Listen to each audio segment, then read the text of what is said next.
Ayan yung mga jets natin na naka-ready. Puro jets. Ayan yung mga bago nating jets ngayon.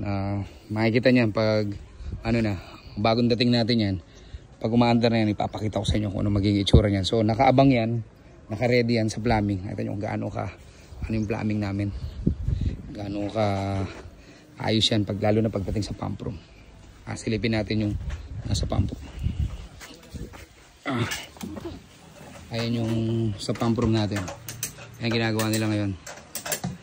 So hopefully matapos to para makapag-Boracay pa sila. Iyon ang sinasabi ko. Iyon ang sinasabi ko. Gustong kumain ng two-piece. Gustong kumain ng two-piece? Kumain ng two-piece. Two-piece at saka singit Chika Joy? Ano? Singit Joy. Okay. Pero, so, kumakain ka talaga? Kain, para mabusog. Okay. Sige. Tapusin natin para makapag-Boracay tayo. Okay? So, enjoy boys!